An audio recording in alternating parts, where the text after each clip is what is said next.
Everyone, स्वागत है आप सभी का स्टेप टू सक्सेस चैनल में डेली करंट अफेयर सीरीज में। आज के वीडियो में हम 31 मार्च 2023 का करंट अफेयर्स डिस्कस कर रहे हैं। आज का ये करंट अफेयर्स का हमारा लास्ट वीडियो है। इसके बाद नेक्स्ट कुछ दिनों में हम आपको जो मार्च महीने के कुछ 100 सबसे महत्वपूर्ण क्वेश्चंस होंगे जो करंट अफेयर्स के, और उसके बाद ऐसे हुआ है कि कोई इवेंट हुआ है 10 दिन बाद सक्सेसिव इवेंट हुआ है उसका, तो वो सारे इवेंट्स के डेटा को कंपाइल करके एक पीडीएफ और पॉसिबल हुआ तो वीडियो भी आपको प्रोवाइड करते हैं। तो स्टार्ट करते हैं आज के अपने पहले क्वेश्चन से। आज का हमारा पहला क्वेश्चन है, सरकार ने new India literacy programme NILP new India literacy programme नाम से एक नई योजना शुरू की है। ठीक है, लिटरेसी को लेके, साक्षरता को लेके एक नई योजना शुरू की हुई है। यह किस आयु वर्ग के लोगों को लक्षित करती है? टारगेट ग्रुप क्या है, आपको वो टारगेट ग्रुप बताना है।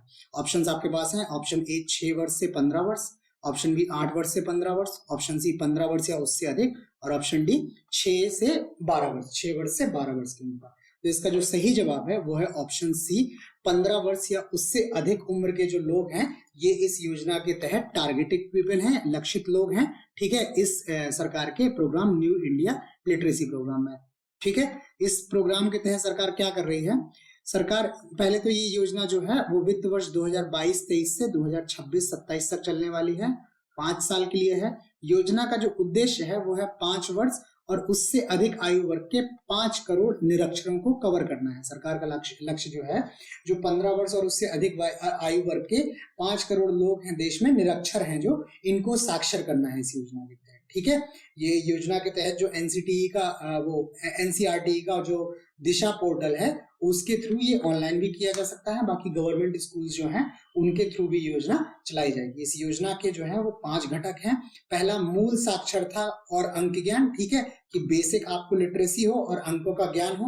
महत्वपूर्ण जीवन कौशल, जीवन को आगे चलाने के लिए, सही तरह से व्यतीत करने के लिए जो जीवन कौशलों की आवश्यकता है वो। व्यावसायिक विकास, कौशल विकास, ठीक है, जिससे आपको रोजगार वगैरह आसानी से मिल सके। बुनियादी शिक्षा, एलिमेंट्री एजुकेशन जिसको बोलते हैं, बेसिक एजुकेशन बोलते हैं, उसमें इन्होंने लक्ष्य रखा है कि कक्षा 3 से 12 तक के लेके जो भी शिक्षा के जो प्रारूप हैं या जो भी आवश्यक चीजें हैं उसको इसमें रखा जाएगा। और उसके बाद पढ़ाई जारी रखना। कई लोग क्या होते हैं, स्टार्ट में कक्षा 5 तक पढ़े, पढ़ाई छोड़ दिए, 8 तक पढ़े, पढ़ाई छोड़ दिए, पूरी पढ़ाई कंप्लीट नहीं की, तो ऐसे लोगों को कम पढ़ाई छोड़ने से रोकने पे फोकस है इनका कि लोग जो है वो पढ़ाई को जारी रखें। तो इस तरह से ये जो है सरकार योजना चला रही है। जो अधिक उम्र के लोग हैं, निरक्षर रह गए हैं समाओ, उनको साक्षर करने के लिए। नेक्स्ट क्वेश्चन पर चलने से पहले हम आपको बता दें कि ये सारा जो कंटेंट हम डिस्कस कर रहे हैं वो फ्री PDF के फॉर्म में टेलीग्राम के थ्रू उपलब्ध है। ठीक है, तो आप टेलीग्राम ग्रुप ज्वाइन करके, यूजर नेम है, ठीक है, ये हमारा टेलीग्राम का यूजर नेम है। बाकी वीडियो डिस्क्रिप्शन है, उसमें भी टेलीग्राम का लिंक दिया हुआ है, आप वहां से वो ग्रुप ज्वाइन करके ये फ्री PDFs ले सकते हैं। बाकी एक और इन्फॉर्मेशन मैं आपको दे दूं कि UPSSC की वन दरोगा भर्ती परीक्षा जो है, वन दरोगा भर्ती परीक्षा जो है उसका जो सिलेबस है वो भी हम लोग सारा का सारा डिस्कस कर रहे हैं, टॉपिक वाइज डिस्कस कर रहे हैं। उसमें ऑलरेडी हमने 3 टॉपिक्स के डिटेल्ड वीडियोस अपलोड कर दिए हैं। चौथे टॉपिक का वीडियो भी आपको 1 या 2 दिन में मिल जाएगा। और टारगेट है हमारा कि हम आपको 15 अप्रैल तक ये पूरा का पूरा सिलेबस कंप्लीट करवा दें, ताकि आप 15 दिन आगे फिर उसको आराम से रिवाइज कर सकें, पढ़ सकें। ठीक है, तो आप वो चीजें देख सकते हैं वहां से। वो कोर्स भी सारा का सारा फ्री ऑफ कॉस्ट है। ठीक, नेक्स्ट क्वेश्चन पे चलते हैं। नेक्स्ट क्वेश्चन है हमारा, हाल में संघाई सहयोग संगठन, ठीक है, संघाई सहयोग संगठन, संघाई कोऑपरेशन ऑर्गेनाइजेशन, ठीक है, के सदस्य देशों के राष्ट्रीय सुरक्षा सलाहकार, नेशनल सिक्योरिटी एडवाइजर्स जो हैं, उनकी बैठक जो है कहां पर आयोजित की गई है? अभी हाल में संघाई सहयोग संगठन के जो नेशनल सिक्योरिटी एडवाइजर हैं सदस्य देशों के, उनकी बैठक भैया आपको बतानी है वो बैठक कहाँ हुई है। तो ऑप्शन आपके पास है, option A Delhi, option B Beijing, option C Moscow और ऑप्शन डी ताशकंद। तो इसका जो सही जवाब है वो है ऑप्शन ए दिल्ली।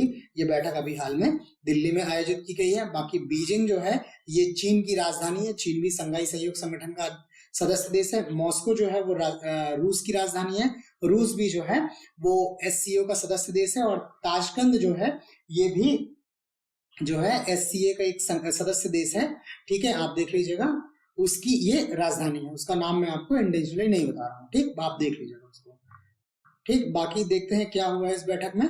इस बैठक की पहले तो आयोजन जो हुआ है वो 29 मार्च 2023 को हुआ है और इसकी अध्यक्षता जो है भारत के जो नेशनल सिक्योरिटी एडवाइजर हैं NSA अजीत डोभाल जी, उन्होंने की हुई है। ठीक है, इस मीटिंग के दौरान डोभाल जी ने बोला हुआ है कि आतंकवाद अपने सभी रूपों में, ठीक है, आतंकवाद का कोई भी फॉर्म हो, हर एक रूप में, प्लस इसका वित्त पोषण, ठीक है, कि कोई भी अगर इसको फिनांस कर रहा है वो क्या है, अंतरराष्ट्रीय शांति और सुरक्षा के लिए सबसे गंभीर खतरा है। ठीक है, उन्होंने बोला है कि आतंकवादी के सभी रूपों को, ठीक है, और इसके वित्त पोषण को पूरी तरह से रोकना पड़ेगा, तभी जाके ये अंतरराष्ट्रीय शांति और सुरक्षा स्थापित की जा सकती है। उसी के दौरान भारत ने बताया हुआ है कि भारत अंतरराष्ट्रीय उत्तर दक्षिण परिवहन गलियारा international north south transport corridor, ठीक है, इसके तहत अपने दायित्वों को पूरा करने और INSTC के ढांचे के भीतर चाबहार बंदरगाह को शामिल करने के लिए प्रतिबद्ध है। ठीक है, भारत ने अपनी ये प्रतिबद्धता जताई है। ठीक, और भी भारत ने आगे कुछ बोला है। ये जो अंतरराष्ट्रीय उत्तर दक्षिण परिवहन गलियारा है, ठीक है, ये इंपॉर्टेंट फैक्ट है।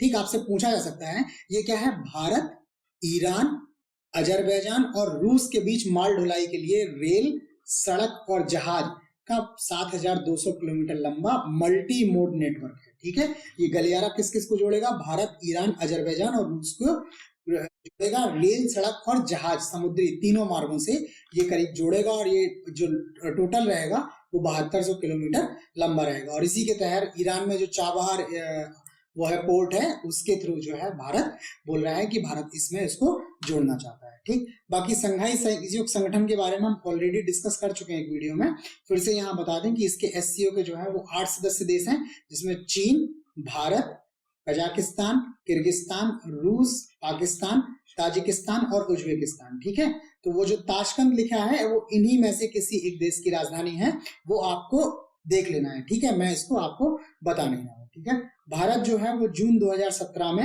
SCO का सदस्य बना था। ठीक, उसके बाद भारत जो है वर्ष 2023 के लिए SCO की अध्यक्षता ग्रहण की है। ठीक, यहाँ एक चीज और बता दूं कि इसमें पाकिस्तान भी शामिल है। ठीक है, और पाकिस्तान के जो सुरक्षा सलाहकार हैं उनको भी आने के लिए निमंत्रण था, बट उन्होंने इसमें जो पार्टिसिपेशन दिया है वो वीडियो कॉन्फ्रेंसिंग के थ्रू दिया है।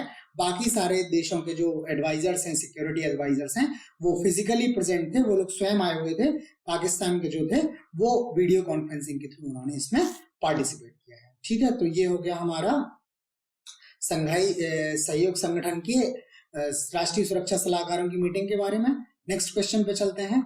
नेक्स्ट क्वेश्चन है, रोहिणी आयोग निम्न में किससे संबंधित है। ठीक है, OBC के आरक्षण से, OBC के भीतर उपवर्गीकरण से, मौलिक कर्तव्यों के लिए और पंचायती राज के लिए। तो इसका जो सही जवाब है वो है ऑप्शन बी, OBC के भीतर उपवर्गीकरण के लिए। OBC एक कैटेगरी है, अदर बैकवर्ड कास्ट जिनको बोलते हैं, अन्य पिछड़ी जातियां, उनके भीतर सब क्लासिफिकेशन। ठीक है, उसके लिए एक इन्होंने सरकार ने जो है वो आयोग बनाया हुआ है, उसको रोहिणी आयोग बोलते हैं। ठीक है, तो ये इससे संबंधित है। बाकी OBC के आरक्षण के लिए मंडल कमीशन बनाया गया था, आप सभी लोग जानते होंगे, मंडल कमीशन उससे संबंधित है।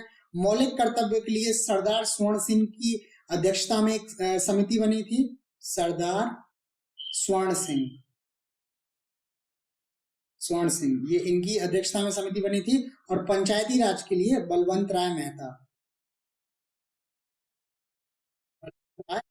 समिति बनी थी। बाकी पंचायती राज के लिए टोटल 3 समितियां बनी हैं, या शायद 4 बनी हैं, जिसमें पंचायती राज का जो मॉडल दिया है, किसी ने बोला है कि 3 स्तरीय होना चाहिए, किसी ने 2 स्तरीय होना चाहिए, तो वो भी आपसे कई बार क्वेश्चन पूछ लिया जाता है। तो ये पंचायती राज की बलवंत राय मेहता समिति और उसके अलावा जो और 2 जो समितियां बनी थी उनको भी देख लीजिएगा। ठीक है, और देख लीजिएगा कि किसमें 3 सदस्यीय ढांचा प्रस्तावित किया गया था, किसमें 2 सदस्यीय ढांचा। ये अपने आप में बहुत इंपॉर्टेंट क्वेश्चन है और ये चारों समितियां जो है, चारों आयोग जो हैं वो बहुत इंपॉर्टेंट है। ठीक, देखते हैं रोहिणी आयोग के बारे में। और ये रोहिणी आयोग जो बना हुआ है वो संविधान के अनुच्छेद 340 के तहत, ठीक, इस अनुच्छेद 340 के तहत राष्ट्रपति को ये शक्ति है कि वो अन्य पिछड़ी जातियों से संबंधित किसी कार्य के लिए कोई समिति बना सकता है। ठीक है, इसका गठन जो हुआ है वो 2 अक्टूबर 2017 को हुआ था। ये रोहिणी समिति का, ये रोहिणी आयोग का इसका जो गठन हुआ था वो 2 अक्टूबर 2017 को हुआ था। वही भारत के राष्ट्रपति के अनुमोदन से थे, बिकॉज 340 के तहत जो पावर है वो राष्ट्रपति को ही है। इसकी अध्यक्षता जो है वो दिल्ली उच्च न्यायालय की सेवानिवृत्त मुख्य न्यायाधीश जो है जी रोहिणी जी, ठीक है, उनकी अध्यक्षता में ये समिति बनी थी। इस समिति का इनिशियल टाइम जो था वो 12 सप्ताह के लिए था। इनको 12 सप्ताह लगभग 3 महीने में अपनी रिपोर्ट देनी थी, लेकिन 2017 से अभी तक इस आयोग की रिपोर्ट नहीं आ पाई है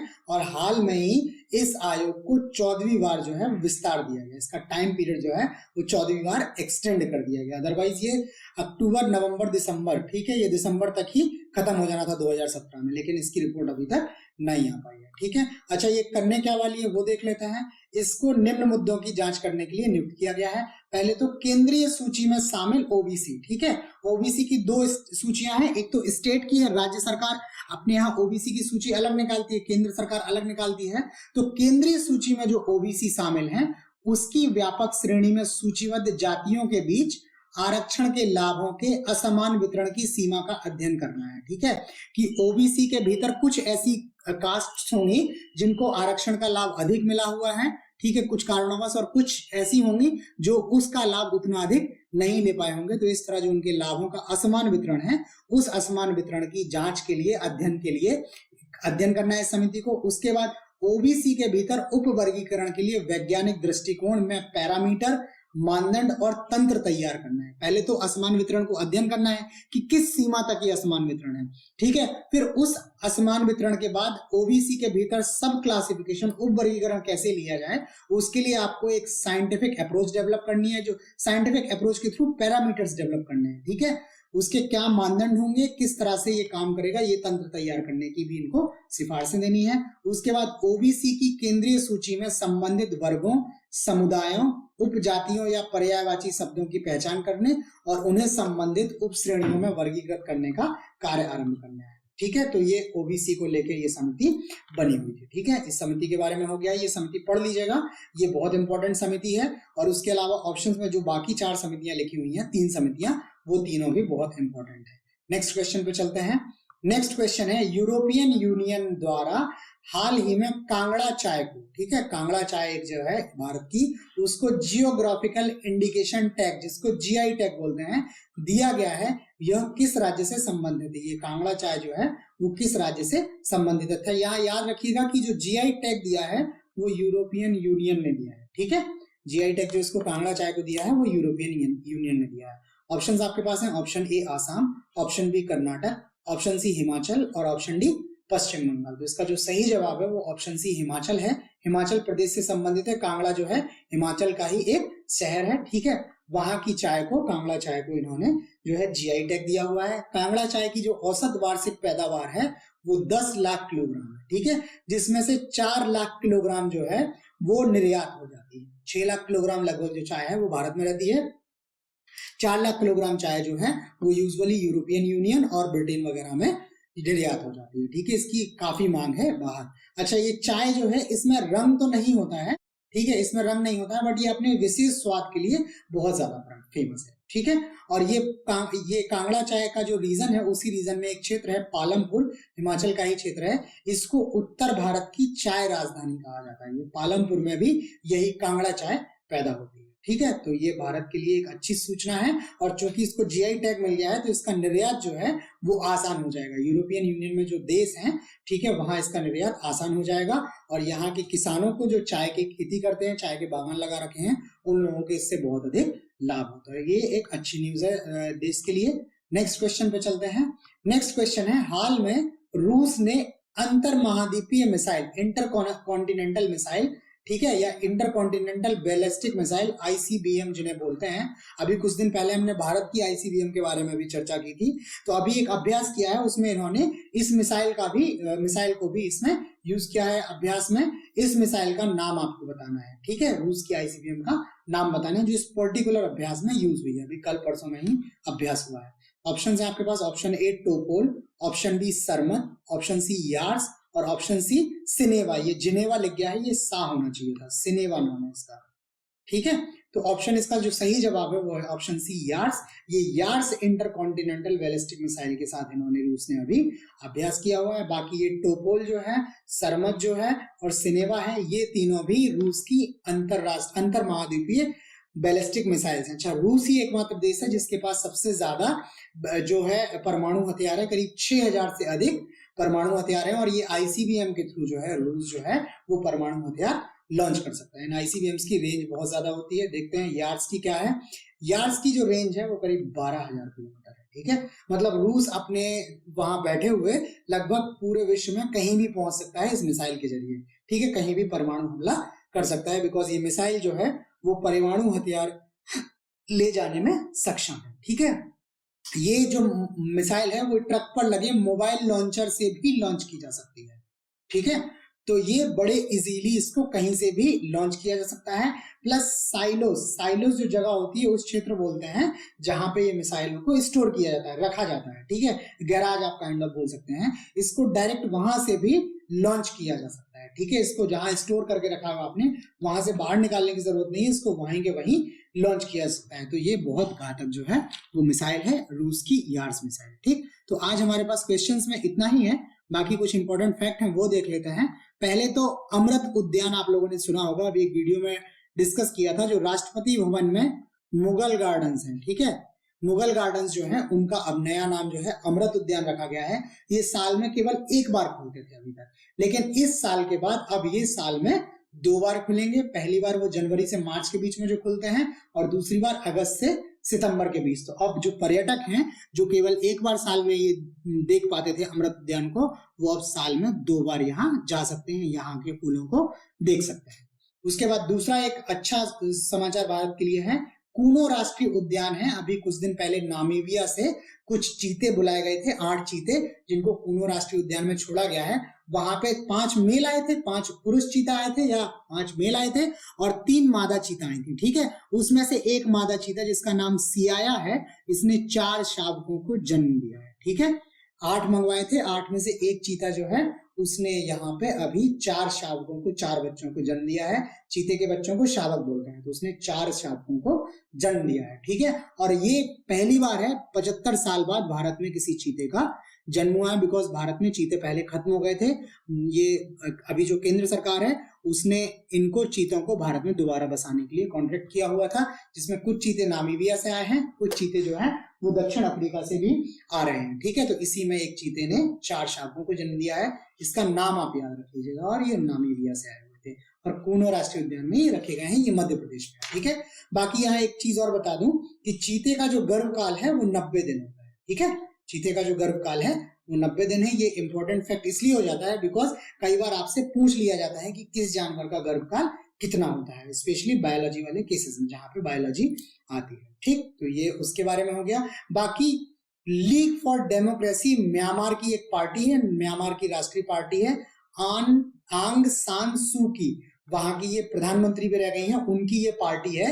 इस पार्टी को अभी सैन्य शासन जो वहां चल रहा है उसने इसको भंग कर दिया है। इस पार्टी को उन्होंने इसकी मान्यता वगैरह जो है वो रद्द कर दी है। ठीक है, ये म्यांमार की आंग सान सू की जो है, इन्होंने म्यांमार में लोकतंत्र की स्थापना के लिए बहुत लंबी लड़ाई लड़ी है और इनको उसके लिए नोबेल प्राइज भी मिला हुआ है। ये वहां की प्रधानमंत्री के समतुल्य जो वहां का पद होता है उस पद पे ये रही हैं। ठीक है, हाल में इसको सैन्य शासन ने भंग कर दिया है। तो हो सकता है आपसे पूछ लिया जाए कभी पार्टी का नाम कि ये किसकी पार्टी है या आंग सान सू की पार्टी का क्या नाम है, तो लीग फॉर डेमोक्रेसी इनकी पार्टी का नाम था। ठीक है, तो आज के करंट में हमारे पास इतने ही क्वेश्चंस थे, इतने ही फैक्ट्स थे। इस वीडियो में हमने जो भी कंटेंट डिस्कस किया है वो आपको कैसा लगा वो आप हमें प्लीज लाइक करके कमेंट करके बता सकते हैं।